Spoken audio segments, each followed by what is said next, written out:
বিসমিল্লাহির রহমানির রহিম। আমি Mohammad Bayzid Alam, lecturer of accounting department, Syed Ahmed college, Sukanpukur, Gabtali, Bogura. BBA honours first year, short term financing, ক্লাস number 2, cost of trade credit ক্লাসে তোমাদের সবাইকে স্বাগতম জানাচ্ছি। আমি আজকে তোমাদের প্রবলেম নাম্বার 2 করানো হবে। আমার যে একটা শীট আছে সেই শীটের A company extend credit facility of টাকা 50,000 on terms of, একটা কোম্পানি ধারের সুবিধা নিচ্ছে 50,000 টাকার, শর্ত হচ্ছে মানে সে ধার বৃদ্ধি করতে চাচ্ছে, ধার করতে চাচ্ছে কত টাকার? 50,000 টাকার। on terms of শর্তটা হচ্ছে 1 নাম্বার 2/10 N45, অর্থাৎ 10 দিনের মধ্যে সে যদি এই টাকা পরিশোধ করে 2% বার্তা পাবে, আর তা যদি পরিশোধ না করে তাহলে তাকে 45 দিনের মধ্যে পরিশোধ করতে হবে। সেই ক্ষেত্রে সে কত বার্তা আর পাবে না, তখন 50,000 টাকা দিতে হবে, এই একটা শর্ত।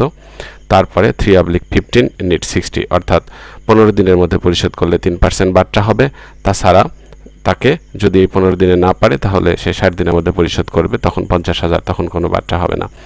এখন এখানে বলেছে find out the cost of trade credit, এইটুকু কিন্তু একটা করণীয়। Find out the cost of trade credit, ব্যবসায় ঋণের ব্যয় বের করো। তার মানে এইটুকুর সাহায্যে আমাদের কস্ট অফ ট্রেড ক্রেডিট চাইছে, এখানে শুধুমাত্র কি করতে হবে? এপিআর বের করতে হবে।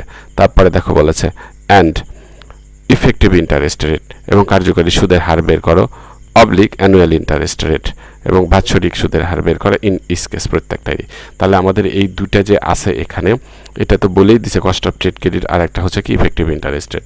অর্থাৎ এখানে করণীয় নাম্বার 1-এ আমরা প্রথমে বের করে নিব কস্ট অফ ট্রেড ক্রেডিট, অর্থাৎ এপিআর, এবং তারপরে এইটারই আবার কি বের করব? ইফেক্টিভ ইন্টারেস্ট রেট মানে ইআইআর। আবার একইভাবে 2 নাম্বারের প্রথমে এপিআর বের করব, তারপরে কি বের করব? ইআইআর। তো ঠিক আছে, আমরা অঙ্কটার সলিউশন শুরু করতে পারি। রিকোয়ার্ড নাম্বার 1, শর্তটা উঠাই নিয়েছি 2/10 N45। তাহলে প্রথমে কস্ট অফ ট্রেড ক্রেডিট করব। কস্ট অফ ট্রেড ক্রেডিট মানে হচ্ছে এপিআর। এপিআর এর সূত্রটা আমরা জানি, CD divided 100 minus CD into 360 divided CP minus DP into 100। এখন এইটা হলো বাট্টার হার, অর্থাৎ এটা হলো কিসের মান? সিডির মান। সিডি সমান আমরা জানি ক্যাশ ডিসকাউন্ট রেট। তাহলে এখানে সাইড নোট দিব হেয়ার।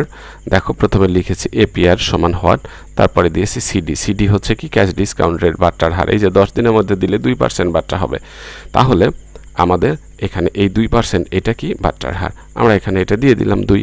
তারপরে দেখো বলছে কি ডিপি, ডিপি মানে ডিসকাউন্ট পিরিয়ড, বাট্টাকৃতের সময়। এখানে কয়দিন বাট্টাকৃতের সময়? 10, তাহলে এটা হলো ডিসকাউন্ট পিরিয়ড। এরপরে কি আসবে? সিপি। সিপিটা হচ্ছে কি? Total credit period. আমাদের টোটাল ক্রেডিট পিরিয়ডটা এখানে কত আছে বলো তো? 45 ডেজ, 45 দিন। তাহলে এই যে মানগুলো আমরা এখানে পাইলাম, এখন এই মানটা বসিয়ে দিচ্ছি। এখানে মানটা বসালাম, দেখো মানটা বসিয়ে দিয়েছি। সিডির মান 360, এই যে সিপির মান এবং ডিপির মান। তারপরে এখানে দেখো বসালাম, 2 রাখলাম, এটা থেকে এটা বাদ দিয়ে আসলো 98, তারপরে 360, এটা থেকে এটা বাদ দিয়ে 30 ইন্টু 100। এরপরে এই 2কে এটা দ্বারা ভাগ, 360কে 30 দ্বারা ভাগ, এটা করলে আসলো হচ্ছে এইটা, এটাকে ভাগ দিলে আসে 12 ইন্টু 100। তারপরে এইটা আর এইটা গুণ করে আসছে এইটা ইন্টু 100 রাখা হয়েছে। এবং তোমরা জানো যে এইটাকে পার্সেন্টেজে রূপান্তর করতে গেলে দশমিকটা 2 ঘর ডানে সরে যায়। এরপরে আমরা এটার কিন্তু এপিআরটা কি হলো? শেষ হয়ে গেল। এখন আমাদেরকে যেটা করতে হবে সেটা হচ্ছে ইআইআর। আমরা কি দেখব? এইটারই ইফেক্টিভ ইন্টারেস্ট রেট বা ইআইআর। এই যে ইএআর অবলিক ইআইআর সমান 1 plus R to the power n minus 1 into 100। আমরা জানি এই হেয়ারটা এখানে দাগ হয়েই আছে। আচ্ছা থাকুক, তাহলে আমরা এখানে লিখব হেয়ার। লেখার পরে আমরা এই আর সমান কি জানি? CD divided 100 minus CD. এটা কিন্তু আমরা জানি, আমি গতদিন তোমাদের সূত্র দিয়েছিলাম যে এই আর সমান সিডি ডিভাইডেড 100 মাইনাস সিডি। এই দেখো এখানে এই যে চলে আসো এইখানে এপিআর, এই যে সিডি ডিভাইডেড 100 মাইনাস সিডির মান কিন্তু আমি এখানে বের করেছি কত? এই যে আমার কার্সরের দিকে খেয়াল করো, একটু মনোযোগী হও, 0.0204। এই মানটাকে আমরা সোজা এখানে বসিয়ে দিয়েছি। এরপরে এন সমান আমরা কি জানি? এই যে 360 ডিভাইডেড সিপি মাইনাস ডিপি। এই যে এখানে দেখো 360 ডিভাইডেড সিপি মাইনাস ডিপি না, এই অংশটা বের করে আমি এখানে 12 নিয়ে আসছি, মানে 12। এখানে 12টা আমি বসিয়ে দিলাম। এবার এই আর এবং এন এর মানটা এই জায়গায় কি করব? বসিয়ে দেব। আর ইআইআর সমান হোয়াট এখানে লিখেছি। আচ্ছা এই দেখো 1 প্লাস এই মানটা আর এর মান বসিয়েছি, এন এর মানটা বসিয়ে দিয়েছি। তারপরে এখানে যা হয়েছে এইটা আর এটা যোগ করেছি, পাওয়ার ঠিক রেখেছি, আর বাদ বাকি অংশ ঠিক আছে। এরপরে এখানে এইটার উপরে পাওয়ার করে যা আসবে তোমরা, এটা আমার মনে হয় নিজেরাই তোমরা করতে পারবে, তাই না? এটার উপরে পাওয়ার করলে যা আসে সেটা করে ফেলবে। আর যেহেতু সময় বাঁচানো দরকার আমাদের, আসলে সময় বাঁচানোর জন্য এই ক্যালকুলেশনটা তোমরা নিজেরা করে নিবে, করে আমার মেসেঞ্জার গ্রুপে দিবে, অথবা তোমরা নিজেরাই ঠিক করে নিবে। এটা গেল প্রবলেম নাম্বার 2। এর পরবর্তীতে আমরা এইটার আরও একটা অংশ আছে, রিকোয়ার্ড নাম্বার কত আছে এখানে 2, এই যে 3/15 n 60 দিয়ে দিলাম। এই ক্ষেত্রে এপিআরটা বসিয়ে দিয়েছি আমরা, দেখো আগের মতো করি। এবার দেখো তাহলে আমার কি হবে, এখানে এপিআর এর মান আসলো হোয়াট, এবার সিডির মান কত হবে 3 হবে, আর এই যে ডিপির মান কত হবে 15, সিপির মান তাহলে কত হবে 60। এই মানগুলো আমরা এখানে তোমরা এখানে বসিয়ে দিবে, বসিয়ে দিয়ে এটার করণীয় কি রেজাল্ট আসে সেটা নিজেরা করে নেবে। আচ্ছা, এরপরে দেখো ইএআর বা ইআইআর বসিয়ে দিয়েছি, বসিয়ে দেওয়ার পরে হেয়ার দিয়ে তোমরা ওইটার অংশ করে নেবে নিজেরা। এর পরবর্তীতে আমাদের প্রবলেম নাম্বার 3। তো যাই হোক, প্রবলেম নাম্বার 3 এই অঙ্কটা বেশ ইম্পর্টেন্স, অনেক সময় পরীক্ষায় আসে। Calculate the annual cost of foregoing cash discount of 2% offered for payment within 20 days if debtors normally pay after 45 days। বলছে প্রথমে calculate the annual cost of foregoing cash discount, বাৎসরিক ব্যয় বের করো নগদ বাট্টার হারের। অফারটা কত 2%, যদি 20 দিনের মধ্যে পরিশোধ করা হয় তাহলে 2% কিন্তু বাট্টা হবে। তাহলে 20 দিনের মধ্যে পরিশোধ করলে 2% বাট্টা, তাহলে এটা বাট্টা কিন্তু সময়, অর্থাৎ এটা হলো কিসের মান আমাদের, ওই যে এটা হলো 2 বাট্টার, এটা হলো হচ্ছে সিডির মান ক্যাশ ডিসকাউন্ট রেট, আর এটা কি বাট্টা কিন্তু সময় ডিপির মান। যদি দেনাদাররা পরিশোধ করে কয় দিনে, 45 দিনে, অর্থাৎ 20 দিনের মধ্যে পরিশোধ করলে 2% বাট্টা হবে। আর দেনাদারদের স্বাভাবিক পরিশোধের সময় 45 দিন, অর্থাৎ 20 দিনের মধ্যে পরিশোধ করতে না পারলে 45 দিনের মধ্যে সে পরিশোধ করবে। তাহলে এটা কিসের মান আমাদের, সিপির মান, তাই না? এটা হচ্ছে আমাদের সিপির মান। এখন আমরা যেটা করব, হেয়ার আগে আমরা লিখে ফেলেছি এই অঙ্কটা, যেহেতু সাজানো নাই সেই জন্য আগে লিখেছি হেয়ার এপিআর সমান হট, এই যে 2% বাট্টার হার, এটা হলো সিডির মান, এবং এই ডিপির মান হচ্ছে কত, বাট্টাকৃত সময় বা ডিসকাউন্ট পিরিয়ড 20, এবং সিপি মানটা কত হচ্ছে এখানে বলো তো 45 বা 45। এখন দেখো আমাদের এই সূত্রটা আছে, তাহলে এখানে আমরা এই এপিআর এর সূত্রটা, অর্থাৎ এটা এরকম একটা শর্ত আসে, এটা লেখার কিন্তু দরকার নেই, তাও আমি বুঝিয়ে দিয়েছি যে এইটাকে ভাঙালে এরকম একটা শর্ত আসে। তো তোমরা এখন দেখো এপিআর সমান এটা বসিয়ে দিলাম, তাহলে এই মানগুলো যদি এখানে বসানো হয় অবশ্যই তোমরা এপিআর এর মান কত পার্সেন্টেজ আসবে সেটা বের করতে পারবে, ক্যালকুলেশনটা নিচে করে নেবে। এরপরে আমরা চলে যাব problem number 4। You are purchasing furniture, তুমি আসবাবপত্র কিনবে, অন টার্মস অফ 2/10 নিট 60। শর্ত হচ্ছে 2/10, 10 দিনের মধ্যে দিলে 2% বাট্টা হবে, তা না হলে কি হবে 60 দিনের মধ্যে দিতেই হবে। অর্থাৎ এই ক্ষেত্রে হলো সিডির মান হচ্ছে কত 2 ডিসকাউন্টেড, আর ডিপির মান বা ডিসকাউন্ট পিরিয়ড হচ্ছে 10, আর সিপির মান হচ্ছে কত 60। If you are unable to pay the 10th days, যদি তুমি 10 দিনের মধ্যে না দাও, একটু খেয়াল করো 10 দিনের মধ্যে দিলে বাট্টা হবে। এখন বলতেছে যদি তুমি সমর্থ না হও 10 দিনের মধ্যে দিতে, অর্থাৎ যদি তুমি 10 দিনের মধ্যে না দাও তাহলে কিন্তু আর বাট্টা পাবে না। What is the annual rate, বাৎসরিক হার কী হবে? You are paying for trade credit, you pay on the 20th day. যদি তুমি এটা পরিশোধ করো কততম দিনে বলো তো, 20তম দিনে।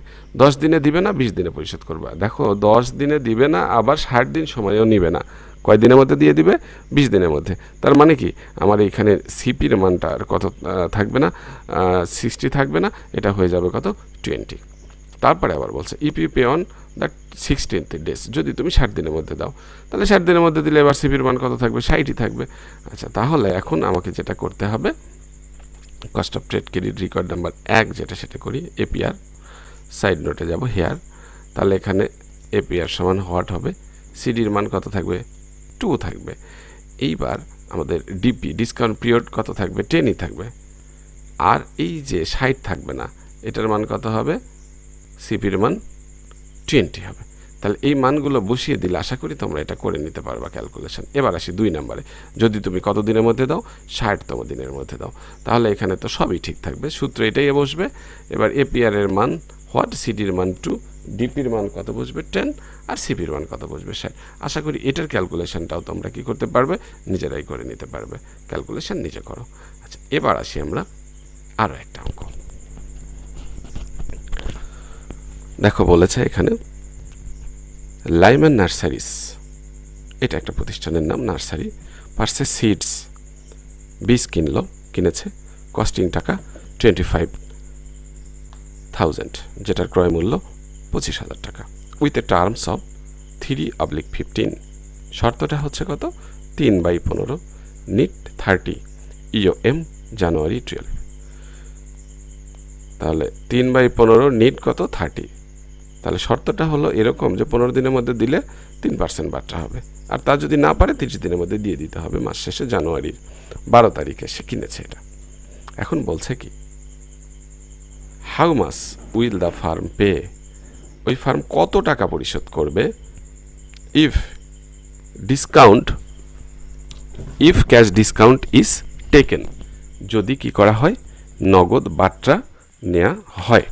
এখন যদি নগদ বাট্টা নেওয়া হয় তাহলে আমাদের তো এখানে পরিশোধ করার কথা হচ্ছে কত টাকা, 2500 টাকা। তাহলে সেই ক্ষেত্রে কিন্তু আর 2500 টাকা পরিশোধ হবে না। তখন কি হবে, 2500 টাকা থেকে 3% বাদ দিয়ে যা হবে সেটা পরিশোধ করা হবে। আচ্ছা, তারপরে দেখো এখানে তাহলে আমাদেরকে কি করতে হবে, এখানে বলেছে how much will the firm pay, ওই ফার্ম কয় টাকা পরিশোধ করবে, if it take the cash discount, যদি সে বাট্টা নেয়। এইটুকু একটা। তারপরে আরেকটা করণীয় বলেছে, what is the approximate cost of giving up for cash discount using the simplified formula, সরল পদ্ধতিতে ব্যয়টা কত হবে এইটা। তাহলে প্রথমে কয় টাকা ওই ফার্ম পরিশোধ করবে, দেখো দ্য ফার্ম উইল পে, মানে এই যে এইটুকুর কিন্তু করণীয়র জন্য কাজ করছি।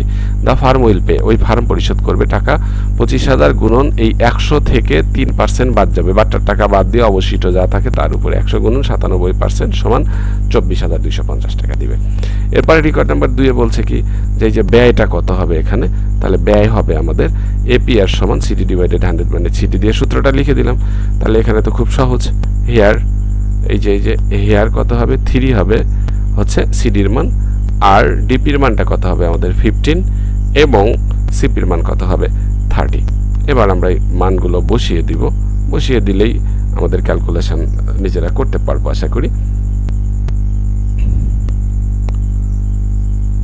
এরপরে একটা অঙ্ক